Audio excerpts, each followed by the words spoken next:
Hola a todos, muy buenos días, bienvenidos a serenitymarkets.com. Les habla José Luis Cárpatos y esta es pues nuestra tradicional cita de todos los sábados con el vídeo de las 4 claves de la semana que ahora termina: clave técnica, clave fundamental y clave cuantitativa, fontanería de mercado. El resto, la cuarta clave, pues sería varios.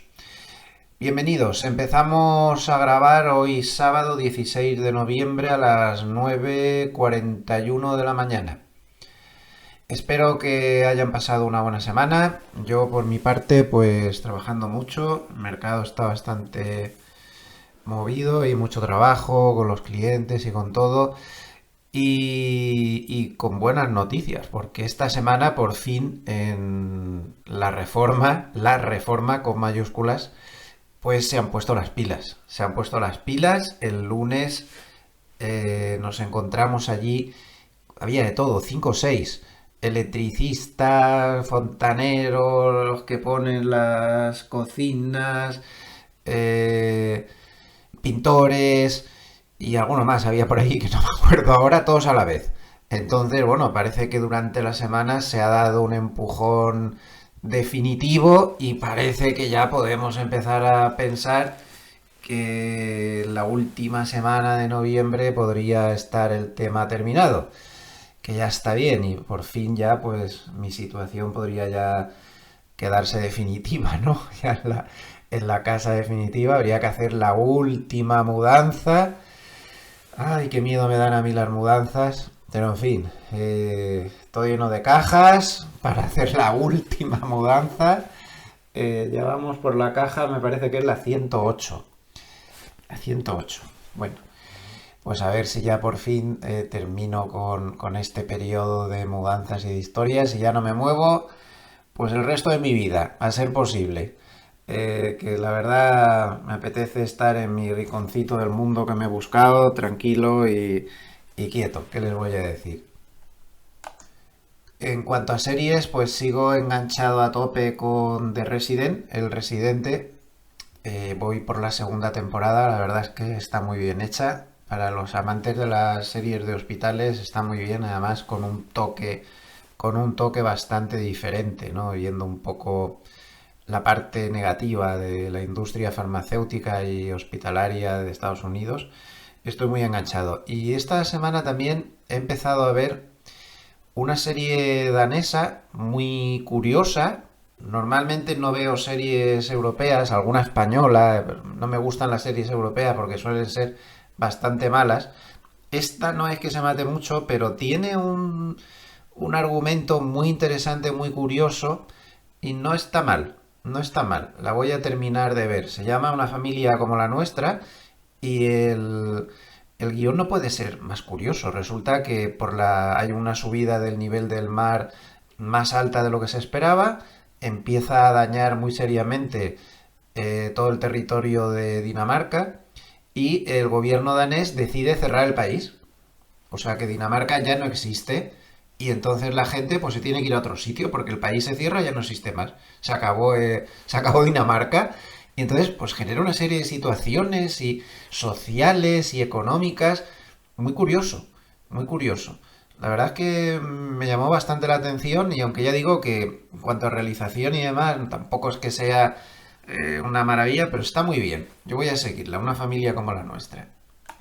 Y de fútbol, pues mejor no hablemos, porque miércoles pues ya está en lo suyo. Después de unos inicios de la temporada bastante brillantes, no pega una. No sé si lleva un punto de los últimos 9 o algo así. Fatal, eliminado de la Copa este jueves haciendo el ridículo, poco más o menos.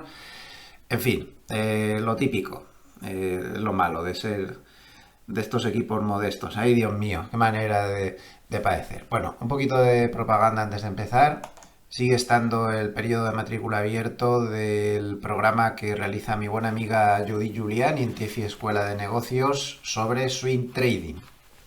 Yo le busqué a ella personalmente porque había mucha demanda de operativa a corto plazo y de operativa de swing trading. Entonces ha montado dos programas muy bien hechos, muy realistas, muy prácticos, muy con el mercado en directo.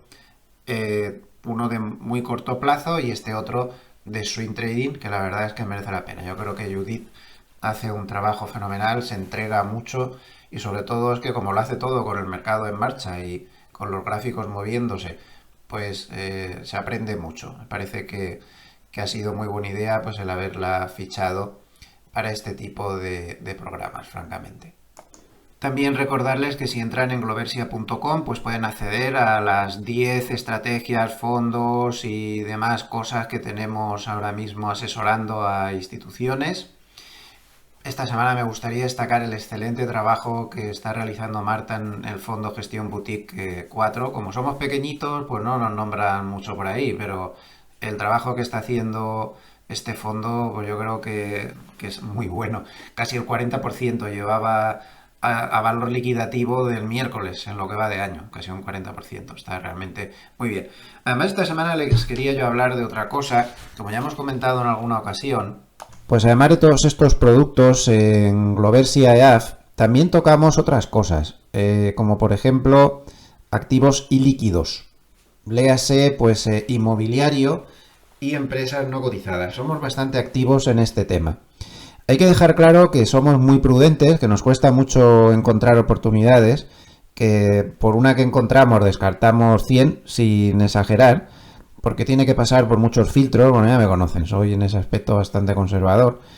Y como además entramos en los proyectos, en todos los proyectos que compartimos con los clientes, además entramos también como inversores, pues a lo mejor preferimos pecar de exceso de celo y dejar pasar muchas antes que apostar por una, ¿no? Entonces, si cualquiera está interesado en proponernos cuestiones, activos de este tipo, mobiliarios y empresas no cotizadas, pues pueden escribirnos, ahí tienen todos nuestros correos, teléfonos y demás, para poder compartir, porque puede ser bastante positivo pues tener compartir de una manera bidireccional, ¿no? En cuanto a las empresas no cotizadas, que puede ser lo más peculiar quizá, idealmente lo que andamos buscando siempre son empresas industriales consolidadas, que tengan márgenes elevados, que estén adquiridas a buen precio y donde la rentabilidad por dividendo pues sea muy elevada. Y sobre todo poco o nada apalancada para minimizar riesgos, no queremos riesgos, ¿no? Entonces estamos ahora ofreciendo una posibilidad de este tipo de activos ilíquidos de empresas no cotizadas a los clientes en tickets de 100.000 euros, que muy en resumen, ya si están interesados pues pueden escribir y les damos más información. Pues sería una empresa no cotizada que tiene 25 años de experiencia en el sector de seguridad industrial, con muchos clientes importantes, grupos industriales del país muy conocidos, pero empresas hasta del IBEX tiene alguna, y muy diversificado, ¿no? Tiene un margen EBITDA sobre la facturación de cerca del 25%, y más o menos la rentabilidad neta para el inversor, solo con los cash flow generados, pues está en torno al 15% anual, más o menos, sin tener en cuenta pues una potencial venta futura, que podría ahí ya pues ser una cuestión de palabras mayores. Tenemos previsto que haya mercado secundario para los inversores que quieran vender su participación en cualquier momento, y el mecanismo que utilizamos en este tipo de cosas es siempre el mismo, ¿no? Si usted está interesado, pues nos puede escribir, se le amplía información con un perfil ciego donde no se identifica el activo, evidentemente, y si se sigue teniendo interés después de ver el perfil ciego, pues ya se le comparte información completa previa firma de un acuerdo de confidencialidad, que es como suelen hacer en el sector estas cosas, ¿no? Se le convoca a una reunión ya online, evidentemente, con todos los interesados, para explicarlo pues todo y aclarar las dudas. Y así se decide seguir adelante, pues se le juntan los contratos. Simplemente quería presentar hoy que además de todos los productos que tenemos en marcha, que son muchos, ya son 10 y seguimos creciendo, pues que tengan casi 67 millones, tenemos ya ahora mismo en activos financieros bajo asesoramiento, pues que también tenemos este tipo de activos que pueden ser muy interesantes. Bien, nos vamos al mercado, que ayer nos dio un sustillo, bajadas fuertes al final. El SP500 cayó 1,37, el Nasdaq 2,47, el Russell bajó 1,53%, la semana se estropeó mucho, ha sido la peor semana desde el mes de septiembre. ¿Qué pasó aquí? Pues pasaron para mí dos cosas principales y alguna que otra secundaria, ¿no? La cuestión clave ayer se ve muy fácil si les enseño dos valores. Miren Nvidia, menos 3,26%.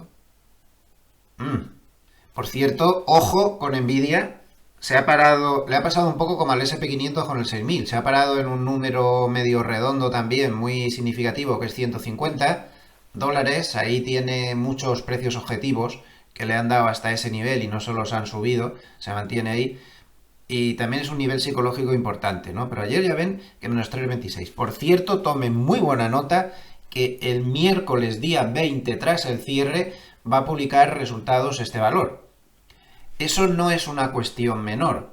Posiblemente hasta el dato de empleo que se dé a primeros de diciembre, en concreto nos toca el día 6 de diciembre, este va a ser el evento más importante, la noticia macro más importante que va a tener el mercado, dada la influencia absolutamente tremenda que tiene Nvidia hoy por hoy, tanto con el SP500 y el Nasdaq. Vamos a ver qué pasa ahí. Ya saben que el listón está alto, pero Nvidia ha sido en varias ocasiones capaz de ir muy bien a pesar de ese listón tan alto. Es fundamental lo que pasa con los resultados de Nvidia. Un evento de primera dimensión y durante 2 semanas pues va a ser un poco la clave. Nvidia menos 3,26. Cambiar un poco que no sea tan tecnológica, aunque es tecnológica. Amazon menos 4,19. Como vemos, los 7 magníficos ayer torcidos. Pero ahora verán este otro valor. Goldman más 1,21%. Banco. JP Morgan, otro banco, más 1,62%. Pues hombre, me parece que está bastante claro. Si uno de los sectores más sensibles a las subidas de tipos de interés, como es el de los 7 magníficos, ayer se dieron el batacazo, y el sector más sensible por el lado positivo a las subidas de tipos de interés, como es el sectorial bancario, al cual ya saben que la subida de tipos de interés le favorece porque le aumenta el margen. Sube y no poco, unos bajan y no poco y otros suben y no poco, pues está más claro que el agua. Al final el mercado se ha preocupado mucho por esas palabritas del amigo Powell del jueves pasado, a las 3 de la tarde hora de Estados Unidos, 9 de la tarde hora española. Powell ha vuelto a su vieja costumbre de cargarse a los mercados literalmente. Una de dos, o estamos ante una metedura de pata histórica, cosa que con Powell no se puede descartar nunca, o bien estamos ante un intento de Powell de filtrar al mercado que realmente la Reserva Federal ha cambiado de política. Aún no estoy muy seguro de cuál de las dos posibilidades soy. Timirao no dice nada, que es siempre el que termina de filtrar. Está ahí capeando un poco el temporal. ¿Nos está Powell diciendo que van a cambiar su sesgo de política económica y que las bajadas de tipos van a ser más pequeñas de lo que se decía? ¿Es prudente que Powell diga esas palabras en pleno incendio de los bonos, que están haciendo mucho daño a las bolsas? Porque por mucho que la Reserva Federal baje tipos, la rentabilidad de los bonos no para de subir. Y hemos tenido esta semana pues rozando el 4,5% la rentabilidad del bono americano a 10 años, y con Goldman, que no para de decir pues que por encima de 4,60% vamos a tener un disgusto. Yo no creo que esto pueda llegar mucho más allá del 5%, porque en el 5% se rompen cosas ya lo vimos en la otra ocasión. Con el 5% se van a empezar a romper cosas. Entonces esto es un sinsentido. Por un lado, la Reserva Federal baja tipos y por otro lado los tipos suben ellos solos. Porque una cosa es la referencia de la Reserva Federal y otra cosa es los tipos reales que están en el mercado. Los tipos reales del mercado no son los que dice la Reserva Federal, son estos.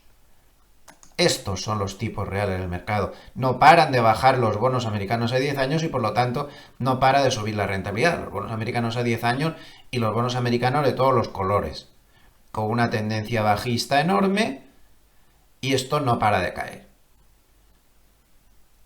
¿Powell de verdad le pareció bien jugar con cerillas en una gasolinera? Un poco raro esto, ¿no? Metió la pata entonces, estaba tan distendido en la entrevista esta que le hicieron y demás, que se le fue alguna palabrita de más, o lo hizo muy a conciencia para cambiar el sesgo. El caso es que asustó al mercado. Ha asustado al mercado y los derivados monetarios, que estaban en un 80% con una bajada de tipos en 25 puntos básicos, pues ahora han descendido las posibilidades a tan solo 50%. Yo lo que no entiendo es que la reunión de la Reserva Federal no fue hace 1000 años, fue la semana pasada. ¿Cómo se puede cambiar tan rápidamente de opinión? La semana pasada transmite al mercado un sesgo concreto y una semana después, en una entrevista sin mucha importancia, suelta otra cosa diferente. En concreto, las dos frases que más daño hicieron al mercado fueron: uno, que la economía está muy resistente y que no hay que apresurarse demasiado en bajar tipos de interés, y dos, que la inflación va a recorrer un tortuoso camino hasta llegar al 2%. Y esto se ha cargado al mercado y toda la bajada la tenemos ahí. Y ya ven que no me invento las cosas, porque miren, aquí exactamente, este es el gráfico de 5 minutos del futuro del SP500 sin el nocturno para no enredar. Aquí, cuando estaba el SP500 tranquilísimamente en 6000, ahí, habla Powell. Y miren lo que ha pasado desde entonces. No hemos levantado cabeza, no ha parado de bajar. Y en esas reacciones que hemos visto de valores sueltos, pues se ve muy claro. Hay mucha preocupación por los tipos de interés. Nadie entiende nada. Han conseguido volver a desconcertar al mercado. ¿En qué quedamos? ¿O una cosa o la contraria? No puedes decir una semana que vas a bajar 25 puntos básicos, o sugerirlo que vas a bajar 25 puntos básicos en diciembre, y a la semana siguiente sugerir lo contrario. Esto desconcerta al mercado y seguimos teniendo un problema con los bonos. Esto fue una de las causas de la bajada de ayer. ¿Están sobreactuando los bonos? Porque al margen de, claro, ahora les asusta el propio Powell con todo esto, pues previamente también llevaban mucha caída que no era por Powell. Los bonos están muy obsesionados con el tema de los aranceles. Hay una obsesión total con el tema aranceles. El mercado está obsesionado con eso y es un problema. Los bonos está tensándolos mucho porque se supone que esos aranceles van a subir mucho la inflación. Yo ya les he puesto cifras en este vídeo de las 4 claves de la semana a cuánto va a subir la inflación esos aranceles, ¿no? Suponiendo que vayan de una manera, pues más o menos según lo que el propio Trump dijo en su programa electoral. Si recuerdan, les he traído estudios que hablaban de como mucho un 0,5% de subida de la inflación por los aranceles en el medio largo plazo. A ver, que sí, que bueno no es, pero que no estamos hablando de doblar la inflación o de subir 2 puntos o de subir 9 o de irnos como en el 21 al 10%. No es nada de eso. Es un poco de subida de la inflación y en el peor de los casos.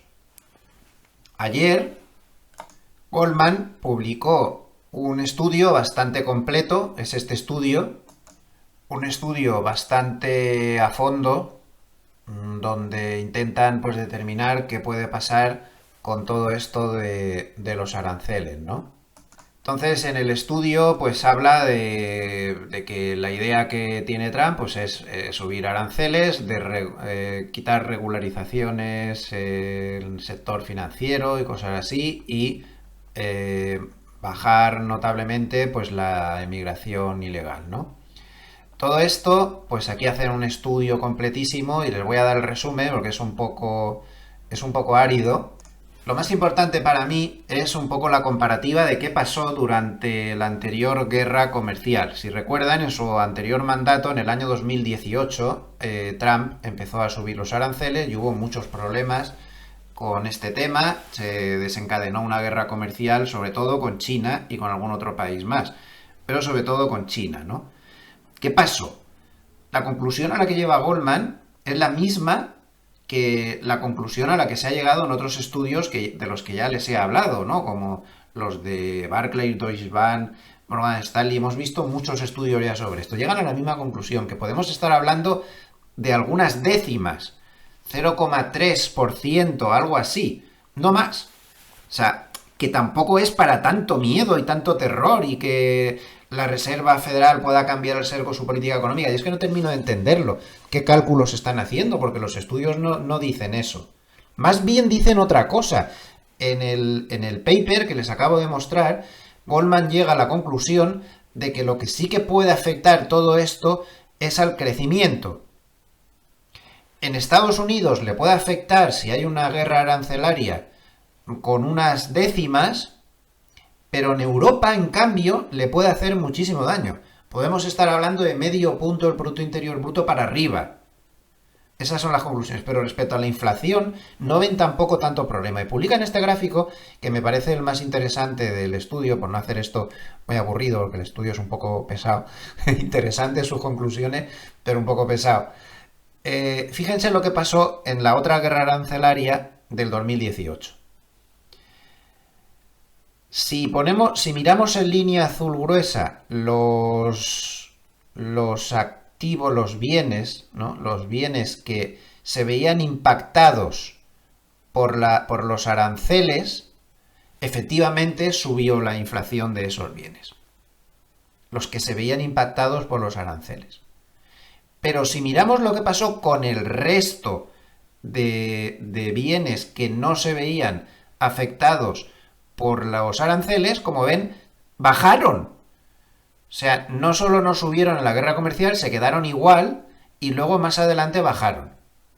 Entonces, no es un impacto generalizado de la inflación, no estamos hablando de lo que pasó con el COVID, que es que yo creo que es lo que se está quedando en el subconsciente colectivo de la gente. Yo hablo con gente y me dice, madre mía, pero es que ahora la inflación con esto, pero que el efecto matemático es de unas décimas.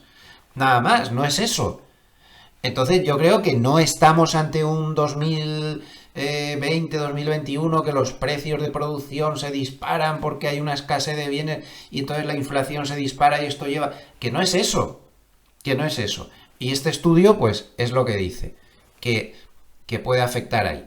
Pero sí, ojo con el crecimiento que puede hacerle daño al crecimiento de sobre todo los otros países.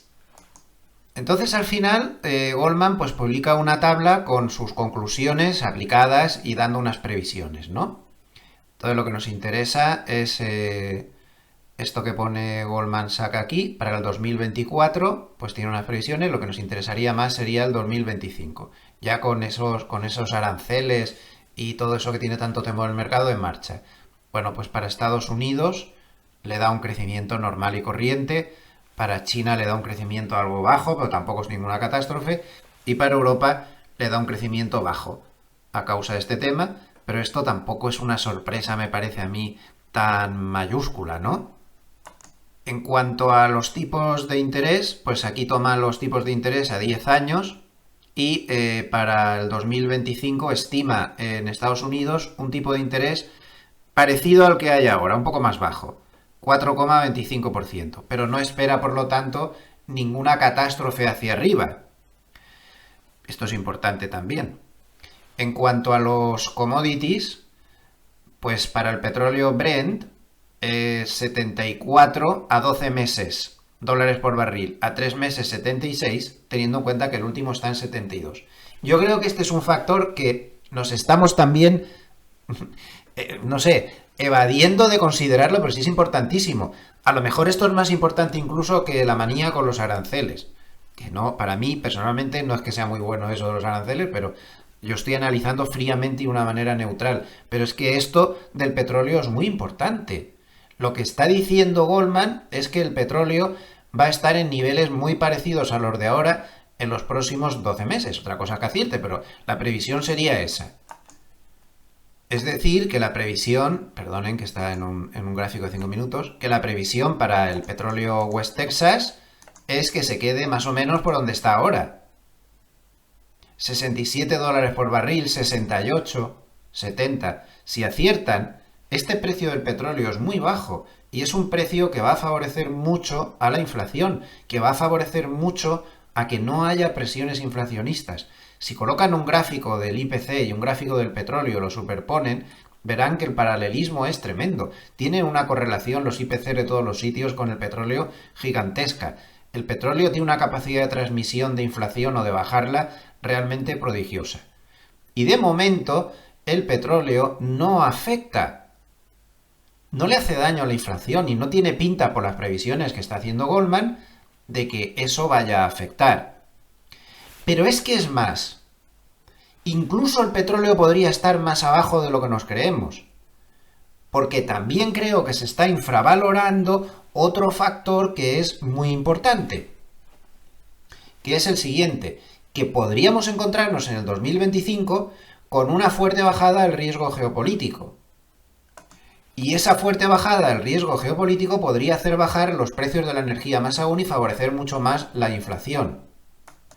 Miren lo que está marcando los mercados de apuestas. Este mercado de apuestas ahora tiene mucha fama porque, por cierto, que ayer le registraron la sede, no sé qué ha pasado, pero este mercado tiene mucha fama pues porque cuando los sondeos demoscópicos daban un empate entre Trump y Harris, algo que evidentemente no era correcto, en estos indicadores que publica Polymarket.com sí que salía una victoria clara de Trump.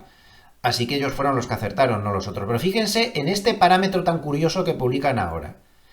¿Trump podría terminar con la guerra de Ucrania en los primeros 90 días? Los que se están jugando las perras en este mercado dan un 47% de posibilidades de que eso sea así. Yo no sé si Trump puede poner fin a la guerra de Ucrania en los primeros 90 días, o en 100, o en 200, no lo sé. Pero sí sé que tal y como indica este mercado, y basta leerse las crónicas todos los días, los operadores sí que están considerando que puede existir esa posibilidad. Eso es un hecho real. El presidente de Estados Unidos es el presidente de la primera potencia mundial. Su poder de influencia sobre todo el mundo es enorme. Y tiene toda la pinta de que al menos esta administración lo va a intentar. Si se consiguiera, y hay posibilidades de que se consiga, el mercado las valora en un 50%. Si se consiguiera, eso traería una calma a los mercados y traería una calma al mercado del petróleo, pues realmente muy notable.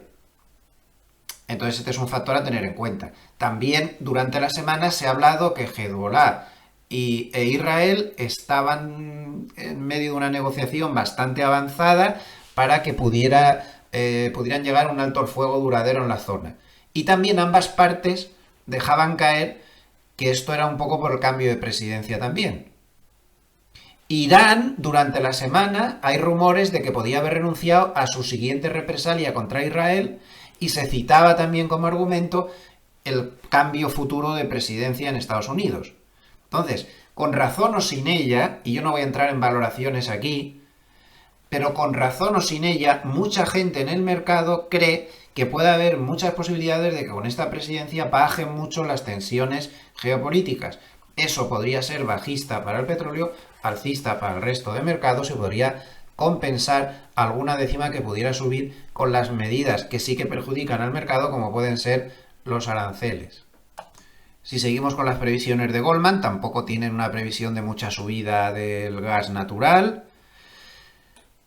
Sí que tiene previsiones de subidas del cobre y sí que tiene previsiones de subidas del oro. Veo un oro a 2.980 a 12 meses, son sus estimaciones. El oro ha tenido una semanita un poco torcida, por cierto. Le está afectando el trade de Trump, es decir, ese ajuste que lleva el mercado al hecho de que esté en la presidencia Trump, pues un ajuste que está durando mucho tiempo. Y el oro pues ha salido perjudicado, es uno de los perjudicados por el trade de Trump. Entonces es muy importante que nos fijemos en el aspecto técnico del oro. Al oro también puede que le esté perjudicando que China ha dejado de comprar. Lleva ya una temporada que no está comprando. Pero es muy importante que nos fijemos en la media de 100, que es esta línea negra de aquí. Si se fijan, el oro ha tenido como media importante esa, no tanto la media de 200. Desde febrero de este año, cada vez que ha caído, 1, 2, 3, y esta sería la cuarta, se ha frenado exactamente a la altura de la media de 100, que está en el entorno de los 2.560. Ahí, de hecho, se ha frenado de momento en la caída. Si no se para ahí, habría que verlo en 2.454, es decir, a la altura de la media de 200, y no se mueve por debajo de esta media con claridad, Pues desde prácticamente octubre del 2023, hace un año. Perder esta media de 200 sí que sería un cambio de tendencia.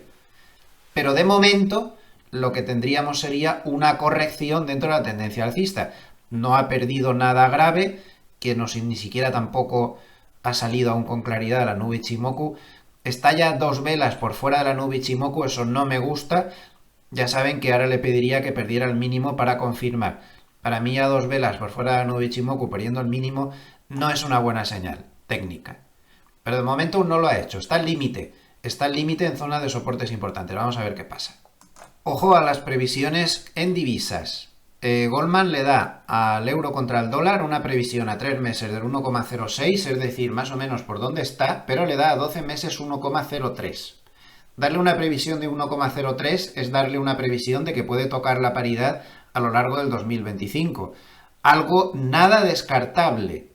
Nada descartable. El euro la lleva clara. El euro es el euro. O sea, el euro es una moneda débil desde que la fundaron por definición.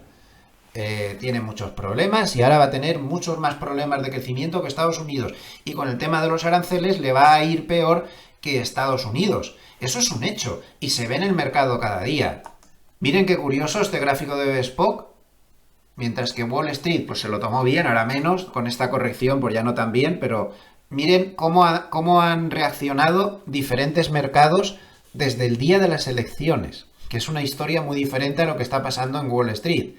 El mercado chino, afectadísimo por el tema de los aranceles, nadie está más afectado que China por ese tema, pues se da un batacazo, este índice MCHI, de menos 7,2. Hong Kong, menos 6,5. Y luego viene Europa, también muy perjudicada porque no tanto como China, pero también se ve muy perjudicada. El mercado francés ha caído desde el día de las elecciones un 5,5, el IBEX español también muy mal, menos 5,4, o el mercado español, porque estos creo que son ETFs, lo que pone ahí, no estoy muy seguro, creo que esos son ETFs.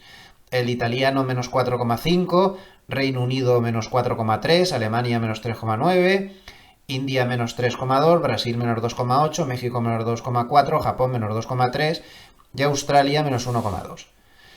Canadá un poquito mejor, más 0,9, pero muy poca cosa, e Israel un poco mejor, pero tampoco mucho, 1,2. Como ven, el mercado sí que se ve venir un poco el pastel por este lado y esto al euro no le beneficia, porque se da por hecho que Europa va a tener problemas con los aranceles y le va a afectar en el crecimiento. Pero sin exagerar, creo que estamos exagerando un poco las cosas, sin exagerar. ¿Qué países son los que más se pueden ver afectados por los aranceles? Bueno, pues ahí tienen la lista, pueden dar un repaso pues, si quieren. Ahí los tienen todos. Pueden parar el vídeo y verlo. Como pueden ver, les estoy venga a decir que yo creo que el mercado está exagerando. El mercado se ha obsesionado de una manera desmedida con el tema de los aranceles. Fíjense en esta tabla muy curiosa que publica Google de las búsquedas que se están haciendo en Google del tema de los aranceles. Se está hablando más de los aranceles ahora, desde que ganó Trump, que estaba aquí, y miren cómo se ha disparado todo, que incluso durante la guerra comercial real que se montó en el año 2018, que fue una cosa bastante seria, que perjudicó mucho los mercados, por cierto, ahora es muchísimo más. O sea, es una obsesión absoluta la que hay con el tema de los aranceles. Pero volvamos al euro y al dólar, que es de lo que estábamos hablando. Tras esas previsiones un poco negativas que daba Goldman, a pesar de que soy muy pesimista sobre el euro a medio plazo, hay que llevar cuidado con una cosa, mucho cuidado con la estacionalidad habitual que tiene el euro contra el dólar, en general el dólar contra todo el mundo también, a partir de unos pocos días. Estamos en una época en que la estacionalidad perjudica mucho al euro. El euro está bajando no solo por esto, sino por otros factores que ya sabemos, pero durante el mes de diciembre, como pueden ver, la estacionalidad se gira bruscamente, el euro tiende a subir estacionalmente mucho contra el dólar, todas las divisas en general tienden a subir contra el dólar, fíjense la estacionalidad del dólar de manera aislada, no el dólar contra el euro. En cuanto pasan ahora unos pocos días y lleguemos a primeros de diciembre, la estacionalidad del dólar es muy bajista. Y es una estacionalidad que se produce por motivos fiscales. Grandes manos fuertes tienen que vender dólares y comprar otras divisas para ajustar cosas de cara al fisco. Y está demostradísimo que es por eso, porque si se ven el gráfico, aquí justo en este punto se produce una brusca inversión de la estacionalidad y de nuevo el dólar pasa a estar muy fuerte. Bueno, pues este brusco cambio se produce exactamente el 2 de enero. ¿Por qué? Pues porque ya no se pueden hacer esas operaciones de cara al fisco, porque ya se estaría fuera de plazo. Entonces, ojo, el euro puede tender a recuperar durante todo el mes de diciembre para volver a caer a partir del 2 de enero. Esta estacionalidad es una estacionalidad basada en temas fiscales y por lo tanto va a ser complicado que no afecte en mayor o menor medida. Así que tenganlo en cuenta para sus cálculos y sus previsiones. Por ejemplo, ¿qué pasó el año pasado? Pues miren, el euro tenía una corrección y a partir del 7 de diciembre entró en esa fase estacional positiva. El euro pasó de 1,0916, llegó a tocar el 1,13 y pico. Y exactamente el 28 del 29 empezó a titubear y el 2 de enero miren lo que pasó. Cayó desde el 1,1302 hasta 1,0836. La estacionalidad que les acabo de explicar en real. Lógicamente, esto de la estacionalidad no es una cosa tan exacta, pero a tener en cuenta. Bien, más previsiones. Para el SP500 le dan una previsión. Está aquí.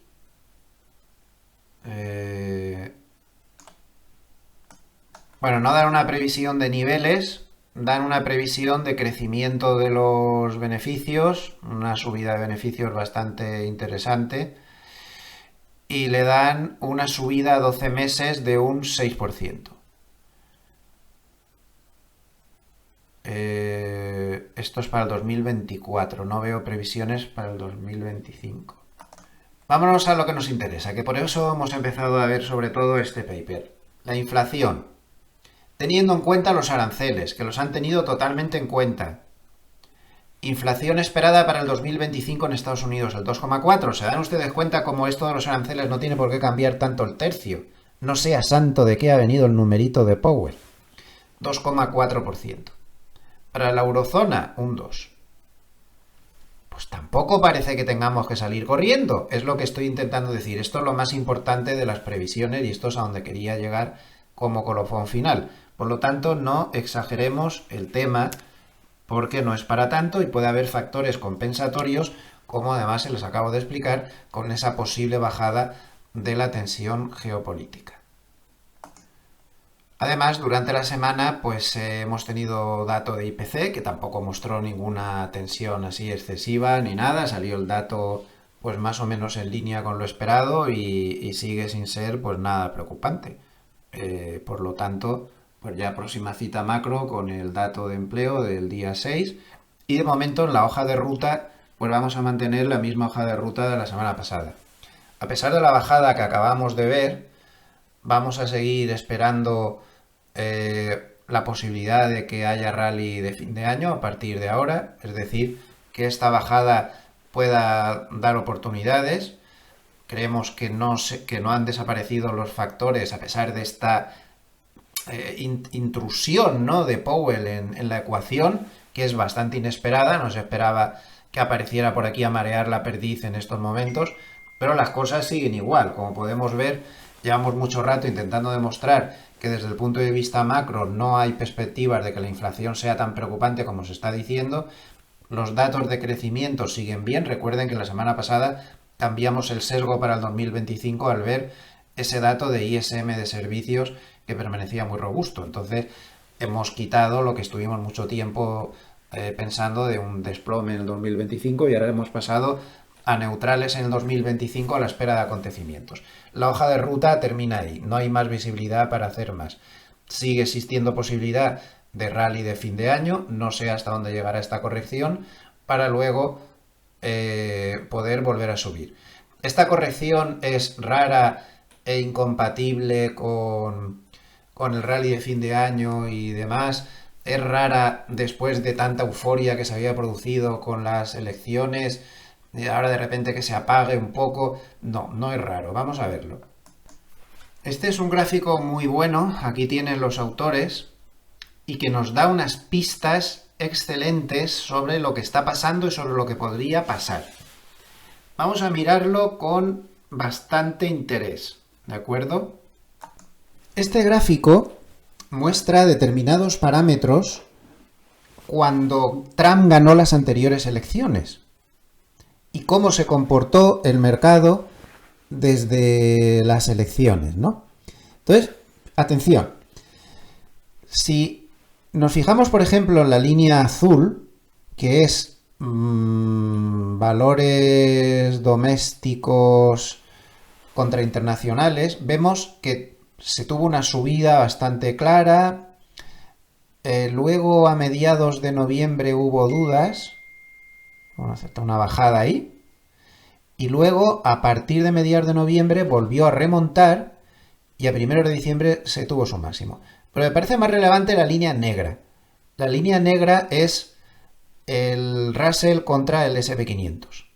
Ya saben que el Russell salió como una moto tras el tema de las elecciones. Bueno, tiene una subida, se para a mediados de noviembre y luego vuelve a subir. La línea más importante, que es sobre todo en la que quiero centrar el análisis, es la línea verde, que es cíclicos contra defensivos. A ver, si suben los cíclicos, nos está indicando que el mercado está con la versión riesgo abierto. Si lo que están subiendo son los defensivos contra los cíclicos, pues nos indica que el mercado ha cerrado el grifo ya de admitir riesgos y se está poniendo más pesimista. Observen cómo tras las elecciones, pues los cíclicos contra los defensivos empezaron a subir a lo bestia, pero cómo a mediados de noviembre tuvieron un parón. Hubo un parón y una corrección.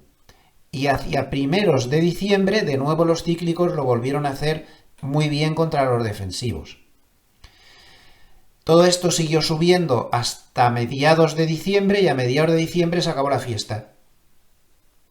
Y el mercado se quedó corrigiendo otra vez a partir de mediados de diciembre. Es decir, el rally no continuó hasta el final del año, sino que el rally, a ver, esto no es el rally, esto es el concepto de cómo estaba la aversión al riesgo. La aversión al riesgo estaba muy baja hasta mediados de diciembre, donde volvió a aumentar. Estamos siguiendo un patrón parecido con esta corrección que tenemos ahora. Podría volver a pasar esto perfectamente. Quería que lo vieran así a nivel de concepto de aversión al riesgo, porque en el gráfico no se ve tan claro. O sea, en el gráfico de precio puro vamos a ver otra cosa algo diferente, ¿no? Pero ¿cómo se veía cuando aumentaba la aversión al riesgo, cuando disminuía? Bueno, ¿qué pasó en las elecciones anteriores? Pues hubo una subida continua hasta el día 22 de noviembre o así, y ahí se frenó en seco y tuvo hasta una corrección que le llevó hasta el lunes 5 de diciembre. Y el lunes 5 de diciembre se reactivó el rally con una subida bastante importante. O sea, primero tuvo una subida después de las elecciones del 4. Luego corrigió un 1,5. Ahora ya ha corregido bastante más. Pero también va más violento, ¿no? La subida previa también ha sido... Y luego dio otro tirón final de un 4 desde el día 5 de diciembre hasta el día 13. Ahí el día 13 empezó a aumentar otra vez la aversión al riesgo y, como vemos, hasta finales de año no se movió ya. El rally realmente terminó a mediados de diciembre, con una corrección intermedia de otro 2%. ¿Podría volver a pasar lo mismo? Puede ser. Puede ser. No tiene por qué terminar el rally exactamente ahí. Luego ya el mercado se estancó. Luego el mercado volvió a dar otro tirón a finales de enero hasta febrero. Tuvo 2 meses más subiendo tras el teórico rally de fin de año. Y luego ya a partir de ahí ya le costó mucho más y estuvo varios meses pues haciendo la digestión de todas esas subidas. Según se puede ver en el informe semanal de JJ Montoya, mi compañero de redacción, informe que pueden entrar en su Twitter, @JJ Montoya, y desde ahí pueden ver cómo suscribirse y todo esto, que yo lo recomiendo. Mi compañero hace un trabajo desde el punto de vista cuantitativo tremendo, ¿no? Bueno, pues aquí habla de lo que ha dicho Ravner de Goldman esta semana. Es uno de los fiables de Goldman. Dice que cree que se puede ver el 6.300 antes de que termine el año. Esto lo dijo antes de la caída esta que estamos teniendo ahora. Cree que se puede ver los 6.300 antes de que termine el año y que además se podría haber seguido de un rally también en enero. Y aquí da pues una serie de razones. Hay compras netas importantes. Las compras largas de acciones estadounidenses fueron... Esta semana no, pero sí la anterior, las más grandes en 5 años, los fondos de cobertura estaban reduciendo las coberturas, en fin, por una serie de razones. En suma, que no hay por qué renunciar al rally de fin de año, aunque ahora estemos en fase correctiva. De momento, de momento. Hay otro factor absolutamente fundamental. Les decía al principio que había dos causas principales de la bajada que vimos ayer. Una causa fue esto que hemos hablado de los tipos de interés, pero había otra causa importante de la que aún no hemos hablado, y es una cuestión técnica. Una cuestión técnica fundamental. Este es el índice SP500 Spot y creo que estábamos advertidísimos todos, lo hemos hablado hasta la saciedad, que existía la posibilidad, de que el SP500 Spot a las primeras de cambio no pudiera con los 6.000. Es un número redondo, un número psicológico, e históricamente, como hemos analizado hasta la saciedad, el primer toque en esos niveles está prácticamente garantizado que lo rechaza. De hecho, está prácticamente garantizado que se puede tirar mucho tiempo rondando el 6.000. Incluso podría darse el caso de que hubiera un nuevo ataque al alza que se fuera a 6.200, algo muy probable si pasa el 6.000, y dentro de este mismo año lo puede hacer perfectamente, darse la vuelta, pasar el 6.000, romper esta resistencia psicológica y llegar al 6.200. Incluso en ese caso, lo más normal es que tarde o temprano vuelva a los 6.000. Un nivel como este cuesta una barbaridad pasarlo, suele costar meses. Lo que pasa es que a veces las ramas no te dejan ver el bosque, porque lo ves que se ha ido a 6.200 y lo das por roto y luego vuelve. Puede haber mucha lucha en los 6.000. Bueno, pues el papelón que le han metido cuando llegó al 6.000, pues ha sido apoteósico. Ha sido apoteósico. Es lo que hay, era de esperar. Tampoco se ha visto desde el punto de vista cuantitativo un apocalipsis ahí, ni nada de todo eso. De momento, lo que estamos viendo pues es una corrección, pero claro, esto influyó mucho. Si no hubiera estado el 6.000 ahí, las palabras de Powell posiblemente no habrían tenido ni la mitad de impacto. Pero es que, claro, como en los medios de comunicación nunca se habla de análisis técnico, que parece que sea como una barbaridad, que algo así propio de chamanes o algo de esto. He oído cada comentario por ahí sobre esto en los medios de comunicación. Pues bueno, allá ellos con su desconocimiento, ¿no? Qué atrevida es la ignorancia, como se suele decir. Pues anda que no funciona. 6.000 números redondos y nos lo hemos tragado, porque era lo normal en primera instancia. Claro, justo cuando estaba chocando con el 6.000, de hecho estaba muy cerca cuando habla Powell, ya llevaba muchos días tocando, como se puede ver ahí, no había manera de romperlo, y al final, pues claro, te sale el otro con todas estas historias, pues tú dices, oye, mira, ¿sabes lo que te digo? Que yo me salgo y ya en la próxima, pues ya veremos qué hacemos, ¿no? Bueno, pues yo fui uno de ellos. Como saben, una de mis estrategias con la que asesoro a determinadas instituciones, que lo siguen a través de esas instituciones mucha gente, pues yo estaba largo y pues por aquí arriba, para hacer exactos, en 5.976. Como se ve en las cuentas, me imagino, de muchos de ustedes. Pues lo tuve que dejar, que tampoco te puedes quedar mirando, y menos mal que se me ocurrió cerrar. Bueno, 5.976 del futuro, no del spot. Pero 5.946,50 del esto. No te puedes quedar mirando. Si me quedo mirando, miren a dónde está. Si luego vuelve a subir, voy a volver a entrar, por supuesto. Pero igual que lo hice yo, lo habrá hecho mucha gente, ¿no? Yo ya estaba viendo, uy, que no puede con el 6.000 o que no puede con el 6.000. Falla en el 6.000 por esas palabras de Powell que le sirven de gasolina. y ahora me ha fastidiado. Todo esto ha sido muy importante. Y hay que decirlo, porque manía de no hablar del análisis técnico, que es muy importante. Yo siempre lo digo. Miren, mi misión, desde que creo que empecé con este canal de YouTube en el 14, siempre ha sido la misma, conseguir. Tengo el honor de tener tantos amables escuchantes institucionales como particulares. Mi misión es que ustedes, los institucionales, miren los gráficos, por favor, y que ustedes, los particulares, miren los fundamentales, por favor. Si consigo que todos miren los fundamentales y que todos miren los gráficos, mi misión habrá sido un éxito. De momento no voy a cejar en el empeño. El análisis técnico es fundamental. ¿Y ahora qué en el análisis técnico? Pues ahora donde mejor se ve es en el gráfico de 4 horas. Bueno, el gráfico de 4 horas, voy a ponerlo como ustedes lo ven.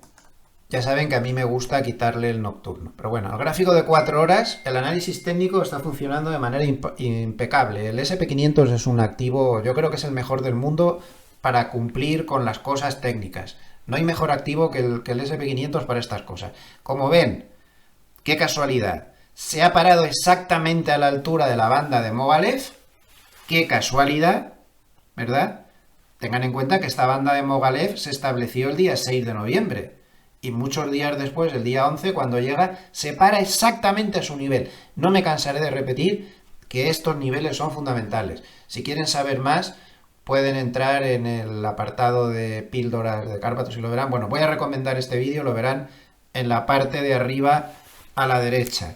Lo tendrán como vídeo recomendado para que puedan verlo. Estos niveles son fundamentales y funcionan muy bien. Y no me voy a cansar de intentar popularizarlos. ¿Y ahora qué? Pues ustedes mismos. Media de 100 y media de 200. La media de 200 está en 5.864. Mientras no pase de ahí, aquí no ha pasado nada. Si pierde ese nivel, pues alerta roja. La cosa se puede complicar. Y entonces nos tendríamos que ir al gráfico diario para ver hasta dónde podría ir. Este es el futuro, ahora estoy trabajando con el futuro. Pues en el gráfico diario vemos que tendríamos 5.814, que sería el siguiente nivel en la media de 50, y si no se para ahí, ya la caída podría ser muy fuerte hasta 5.700, donde está la media de 100. Caídas por debajo de 5.820 y tantos nos haría replantearnos seguramente la semana que viene la hoja de ruta. De momento vamos a dejarlo ahí.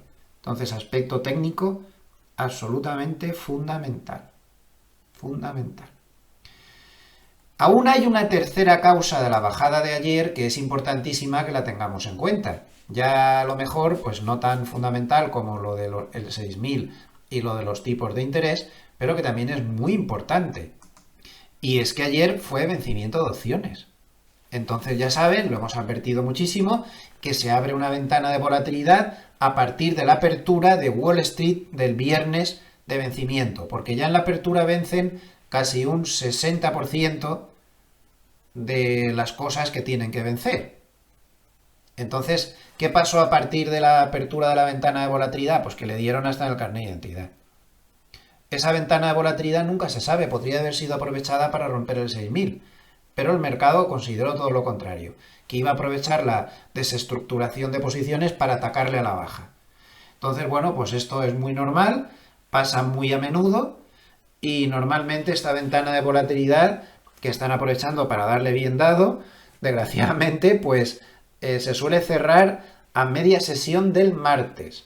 Entonces, hacia el final de la sesión del martes empezaría a pasarse este efecto de la ventana de volatilidad que se ha abierto. Por lo tanto, el miércoles es un día importante porque ya estará la ventana de volatilidad cerrada y se publicarán después del cierre además los resultados de Nvidia, como hemos dicho en un principio. Por lo tanto, ahí a partir del miércoles el mercado puede decir qué va a pasar con el rally de fin de año. Si seguimos de capa caída, ese día se podría reactivar con la ventana con la volatilidad cerrada. Y si salieran bien los resultados de Nvidia, y si no, pues podrían complicarse las cosas. Igual nos tenemos que que preocupar del rally. También el rally tenía otro problema. Yo no paraba de decirlo, todos estábamos demasiado convencidos de que no iba a haber ninguna corrección de aquí al final, pues ahí tienen la corrección. Eso también es importante, la ley de sentimiento contrario. La ley de sentimiento contrario va un poquito pasada de rosca y no es buena. Miren este estudio de Conference Board, la pregunta es muy sencilla. ¿Qué tanto por ciento de estadounidenses piensan que la bolsa va a subir en los próximos 12 meses? Pues como pueden ver, el optimismo es tremendo. Nunca hubo tanto optimismo desde el año 2018, donde hubo bastantes revolcones y bastantes nervios. Ahora mismo tenemos el nivel de optimismo en que la bolsa va a subir en los próximos 12 meses desde 1987. Evidentemente, esto por ley de sentimiento contrario no es que sea decisivo, pero es un factor más que no es precisamente positivo. Ahí lo dejo. De aquí a finales de año esto no creo que afecte, pero para el año que viene, insisto que ahí lo dejo. Entramos en la clave de varios con algunos factores sueltos para luego ya meternos con Hartnett. Entradas muy fuertes de dinero en la cueva, en activos monetarios. Miren ya la fortuna que hay ahí. Sigue sin salir dinero de los activos monetarios que vaya a bolsa. Eso es una gran reserva que hay ahí, pero no parece que a corto plazo eso vaya a ayudar a la bolsa. Cada vez hay más dinero ahí. Otro protagonista de la semana, sin ningún género de dudas, ha sido el Bitcoin. El Bitcoin, muy favorecido por la victoria de Trump, pues ha roto todos los máximos y se ha ido a 90 y tantos mil. Tiene la banda de Mogalef en 94.000. Si la rompe, se iría a 100.000. Y ahí ya, fíjense lo que está pasando con el 6.000 en el SP500, pues imagínense con un número tan redondo como este que tiene 5 ceros. Es evidente que con un número tan psicológico, si el Bitcoin llega ahí, eso le puede costar bastante tiempo pasarlo. Nunca se sabe, pero a priori ahí debe haber muchos esperando. Demasiado redondo, demasiado tentador para tomar beneficios todos los que estén ganando un dineral, porque la subida está siendo muy importante. Y relacionado con todo esto del Bitcoin, pues un gráfico que me gustó mucho, que vi en el Twitter de Gustavo Martínez. Fíjense qué curioso, qué habría pasado con una cartera que hubiera estado compuesta de 75% de oro y 25% de Bitcoin, comparado, que sería la línea verde, desde el año 2014, comparado con la línea negra que sería el índice MSCI de bolsas mundiales. No, pues como ven, no habría habido color. Esa cartera compuesta de 75% de oro, 25% de Bitcoin, habría subido muchísimo. Una barbaridad. Comparado con la bolsa. Eso sí, el precio habría sido aguantar drawdowns bastante duros. En 2018 se montó uno muy duro y en el 2022 más duro aún. Pero al final, a la larga, imbatible esta cartera. 75% de oro, 25% de Bitcoin. Otro tema. Como ya he comentado en algún vídeo, estoy siguiendo muy de cerca este indicador que suele publicar Willy del Wiche, que se está compuesto de sumar el NYSE y el Nasdaq y calcular todos los días los nuevos máximos menos los nuevos mínimos, porque está demostrado que cuando el mercado se va a dar la vuelta de verdad, no en correcciones intermedias, yo creo que ahora mismo estamos en una corrección intermedia, está demostrado que cuando el mercado se da la vuelta de verdad, este parámetro, vuelvo a repetir, sumar el NYSE y el Nasdaq y ver los nuevos máximos menos los nuevos mínimos, se va girando claramente. Por ejemplo, aquí nos avisó muy bien, tienen que pasar varios días, no vale con un solo día, pero nos avisó muy bien de que se había acabado la subida en el 22. Muy bien, muy bien. Aquí nos avisó de esta corrección intermedia del 23, que fue bastante subida de tono, también de la misma manera, ¿no?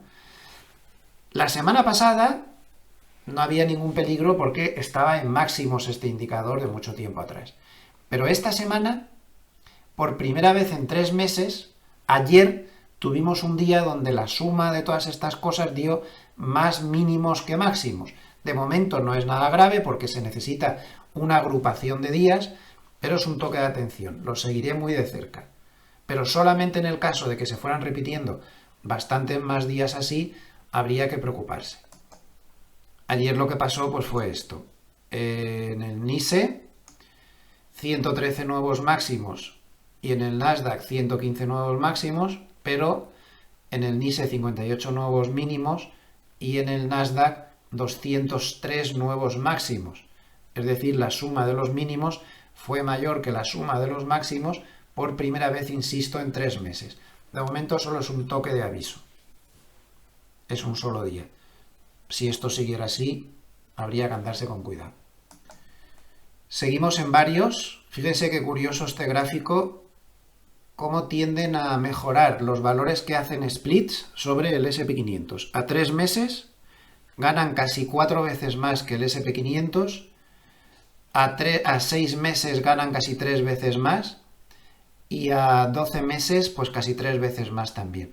Cuando un valor anuncia un split, a fin de cuentas nada cambia, ¿no? Es lo mismo. El valor de la empresa es el mismo, pero psicológicamente pues este es un tema que afecta mucho, puede que así es más fácil también que entre los minoristas, con una acción que vale menos, no sé. Pero el caso es que valor que hace un split hay que echarle un ojo porque a la larga tienden a hacerlo mucho mejor que el S&P 500. Un gráfico curioso, cuáles son los tipos máximos del IRPF en los diferentes países. Aquí se ve un poco dónde están los infiernos fiscales. España es uno de ellos, 54% tipo máximo, Francia 55,4%. Y toda la Europa del Este, en cambio, pues tiene tipos mucho más bajos. Lo que pasa es que esto también habría que matizarlo, porque por ejemplo en España te empiezan a meter ya a partir de 60.000 euros, te empiezan a machacar. En otros países el límite está bastante más alto, pero como podemos ver, pues eso te da una idea, ¿no? De dónde están apretando más fiscalmente y dónde menos. Sigue habiendo un desfase, que yo no sé si esto se va a cerrar algún día ya, entre la liquidez y lo que hace el S&P 500. Como podemos ver, la liquidez en la semana se ha frenado y el S&P 500, aquí no está la bajada de ayer, esto es hasta el jueves, pues además esto no es el S&P 500, perdón, esto es la capitalización del mercado bursátil de Estados Unidos, pues ha seguido subiendo. El gap es inmenso entre la liquidez y la capitalización del S&P 500. Del S&P 500 no, perdón, del global del mercado de Estados Unidos. Un mercado de Estados Unidos que le está dando una paliza tremenda al resto de bolsas mundiales. Esto es Estados Unidos, cómo lo hace mejor que el resto de bolsas, ¿no? Es impresionante. Nunca se había visto algo igual. Cada vez lo hace mejor. No merece la pena estar en otros mercados, ¿no? Últimamente, para nada. No sé si cambiará, pero de momento. Y en cuanto a las posiciones de los hedge funds en el futuro del S&P 500, como podemos ver, esta semana han aprovechado para una fuerte reducción de su número de largos. Los largos habían sido la semana pasada los mayores desde mayo del 2022, pero como podemos ver, los han cerrado prácticamente todos y se han quedado con una posición larga pues bastante testimonial, no parecen tener mucha confianza. Y desde el punto de vista cuantitativo, pues creo que con este mapa de gamma de Spot Gamma, pues se puede ver todo muy claro. El S&P 500 Spot, pues se ha tragado el 6.000. El muro de puts está en 5.950, no está muy lejos ya de los niveles actuales. Y a partir de esta zona, como ven, ellos lo marcan aquí, los soportes son cada vez más débiles. Entonces, si el mercado se empieza a internar por debajo de estos niveles, se va a meter en un lío, porque realmente hay ya muy poca chicha ahí para que le pueda parar. Y por arriba, pues ahí está este monstruo gigantesco del 6.000. Si fuera batido, pues la posibilidad de subir hasta el 6.200, que estaría aquí, pues es máxima. Pero de momento, ahí está ese monstruo. Vamos a ver cómo queda tras el vencimiento de derivados. Pasamos a Hartnett. Comentar que esta semana, el martes, publicó la encuesta que hace a los grandes gestores de fondos. Y pues repasamos rápidamente, porque vamos mal de tiempo, las principales conclusiones. Dice que hay pues un sentimiento muy positivo después de las elecciones, que las expectativas de crecimiento global se han ido al mayor nivel desde julio del 2021, han subido mucho, que las expectativas de de inflación también están subiendo y que es la primera vez desde agosto del 2021 que los inversores creen que puede subir algo la inflación en los próximos 12 meses. También muy interesante cómo las posibilidades de aterrizaje suave han bajado mucho, del 76 al 55%, porque han subido las posibilidades de que no haya aterrizaje. Han subido del 14 al 33 y tan solo hay un 8% que piensen que no va a haber ningún aterrizaje. El nivel de cash ha subido, eso es bueno para el mercado, del 3,9% al 4,3%. Eso es favorable. En cuanto a la sobreponderación de los valores, pues está en niveles altos, el nivel más alto desde agosto del 2013. Demasiado convencimiento, ¿no? Pero bueno, es lo que hay. Y lo más importante siempre de este estudio es dónde ven las manos fuertes estos grandes gestores de fondos que pueden estar los riesgos de la cola gaussiana por la izquierda, es decir, de caídas muy fuertes, 20% más. Pues creen que el mayor riesgo sería que la inflación global se acelerara. En segundo lugar, que los conflictos geopolíticos empeoraran. Esos dos son los niveles que preocupan al mercado.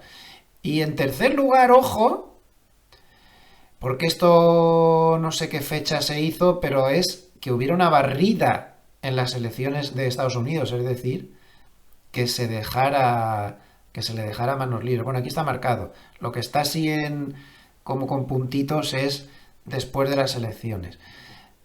Pues eso es lo que ha pasado. Ha habido una barrida republicana. Al mercado no parece que le guste que un partido pues tenga todo el poder en sus manos. A lo mejor esto pues también está pesando negativamente los últimos días.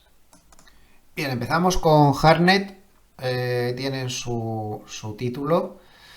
Y voy a traducir con el ChatGPT los 3 primeros párrafos. En el primer párrafo pues hace una revisión general de lo que ha pasado tras las elecciones. Dice que la capitalización bursátil en Estados Unidos desde el 5 de noviembre, es decir, desde el día después de las elecciones, pues ha subido 1,8 billones nada menos. Sin embargo, en los mercados emergentes ha perdido 0,5 billones y en la región EAFE, es decir, Europa, Australasia y Lejano Oriente, han perdido 0,6 billones. Está claro, ¿no? Lo que hemos dicho, el trade de Trump. Estados Unidos gana, pero el resto pierde.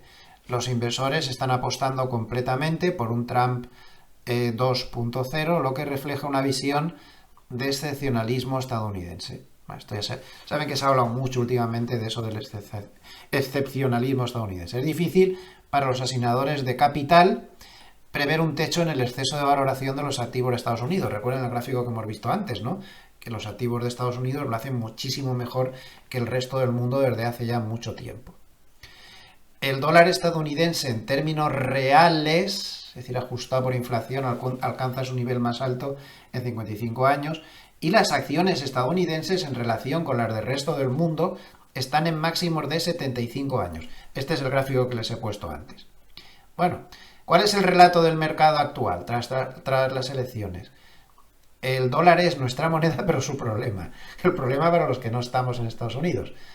Las políticas radicales generan movimientos radicales de activos y los inversores están ya posicionados para un riesgo estadounidense favorable, ¿no? Hasta el día de la inauguración presidencial, que será en enero.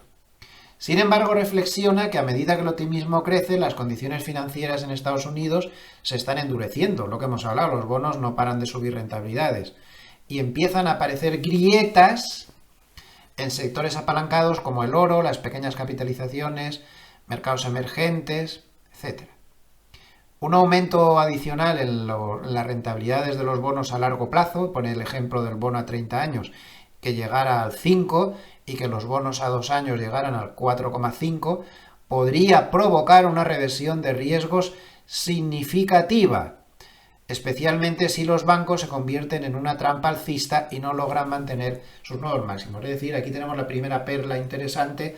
Dice que como siga subiendo la rentabilidad de los bonos, las bolsas van a tener problemas.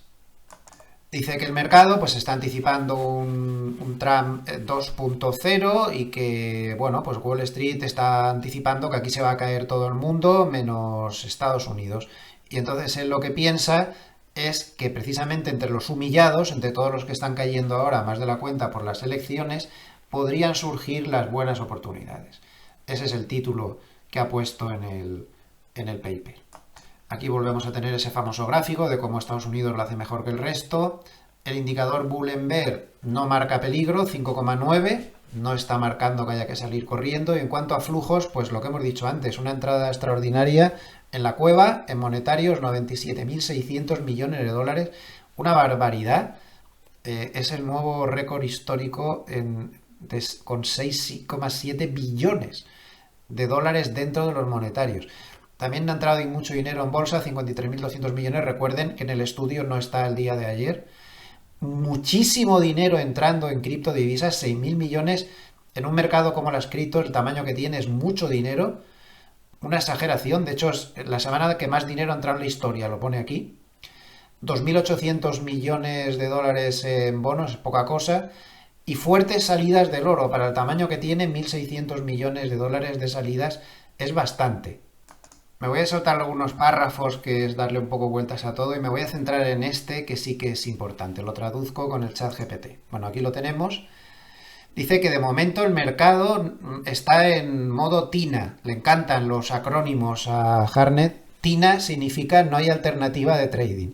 En inglés aquí tienen la expresión.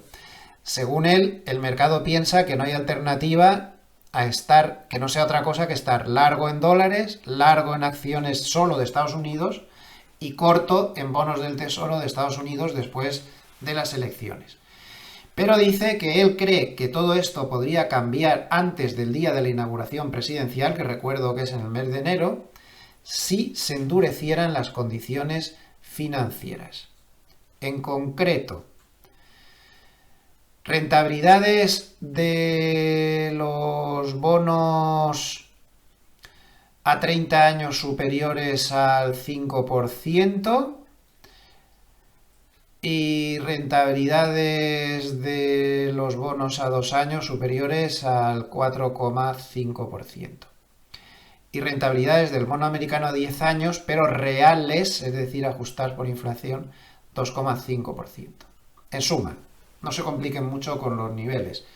Lo que quiere decir Harnett es que si continúan subiendo las rentabilidades de los bonos americanos, podemos tener problemas y dejarnos de rallies de fin de año y demás.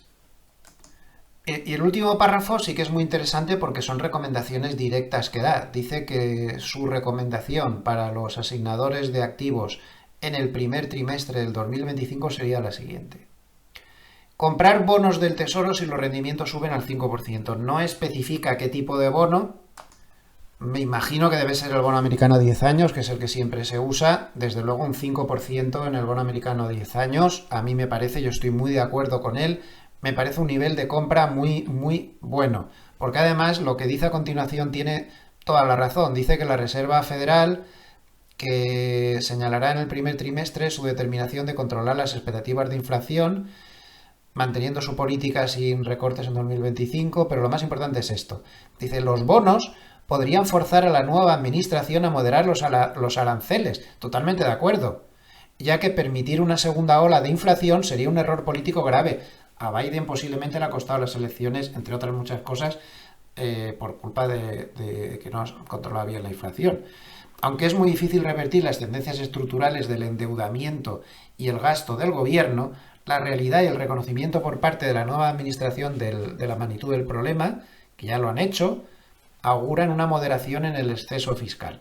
Entonces, esta recomendación a mí me parece muy interesante. Yo no doy recomendaciones, está prohibido y no se pueden dar, pero mi opinión es que es bastante interesante. En segundo lugar, su recomendación es comprar acciones internacionales, China, Europa, sobre todo antes del día de la inauguración. Se espera que China relaje su política fiscal, mientras que el Banco Central Europeo reducirá agresivamente las tasas de interés en anticipación a los aranceles que le van a caer. Todo esto va a llevar a monedas más baratas, precios del petróleo más bajos, y esto generará un importante alivio de las condiciones financieras en Asia y en Europa comparado con Estados Unidos. Es decir, que pronto se alcanzará lo que él llama un buen nivel para comprar humillación. No me parece un mal razonamiento. Y por último, recomienda comprar oro. Dice que nos encontramos en un punto de inflexión estructural en la globalización, acompañado de un cambio en las tendencias demográficas, y que la proporción de dependencia mundial alcanzará su punto más bajo en 2028.